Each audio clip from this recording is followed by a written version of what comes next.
What scenario would you see the negative sentiment of market confidence in the Fed pivot back to QE?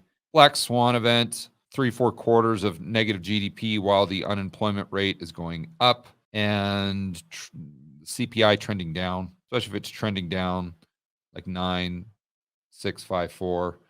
It's going to give them a lot of cover to go back to QE and zero. Basically, that's what the bond market's telling you. That's what the Eurodollar future curve is telling you. Let me make sure I'm reading your question fully here. Scenario, could you consider negative sentiment market confidence in the Fed pivot back to QE? Yeah.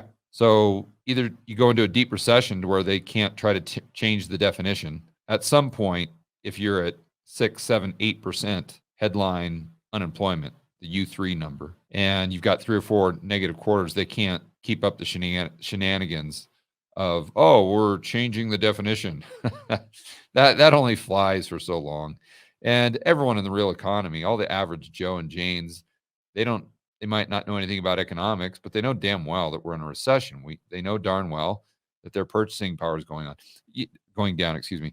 You know what I saw just before we went live is that on CNBC, this clown, Neil Kashkari, and I'm just going to go over to it real quick here. He said, and I want to quote him here. He said, whether we are technically in a recession or not doesn't change my analysis. I'm focused on inflation data. I'm focused on wage data. And so far, inflation continues to surprise on the upside. Wages continue to grow. And then he goes on to say the labor market. Let's see here. Cool. So job claims. Okay. Typical recessions demonstrate high job losses, high unemployment. Those are terrible for American families. Why? And that was a quote from him. I added the why, but why is high unemployment, high job losses terrible for American families? Because it decreases their purchasing power. So then they can't afford to pay rent. They can't afford to put gas in the car. They can't afford to put food on the table. Okay, what does negative income growth or negative real incomes do?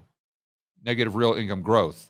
And I hate to use the word growth because it's not really, you're saying a negative growth. Well, it's just basically incomes are declining relative to the rate of inflation. So that means your purchasing power is going down. If you're getting a 5% raise and inflation is going up at 10%, you are losing purchasing power. So if you take that in aggregate total, yes, the unemployment rate may be 3.6%, but millions and millions, in fact, all Americans really are in the same boat where their purchasing power is decreasing because their wages aren't going up at the same rate as inflation. Now, of course, there's some Americans that their wages may be going up faster.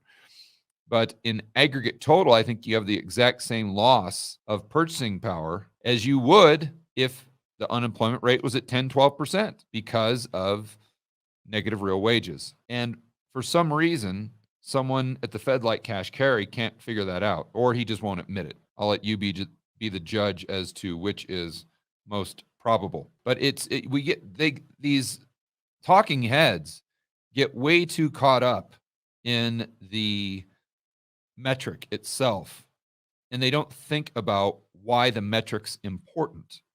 They get so caught up in the unemployment rate, and they don't stand back and say, well, whoa, time out.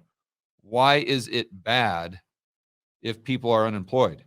And if we have the exact same dynamic playing out, even though the unemployment rate is low, isn't it just as bad? And of course, you guys all know the answer is yes, because you start from a position of common sense. The problem is they don't start from a position of common sense. They start from a position of their textbooks, their models, and formulas.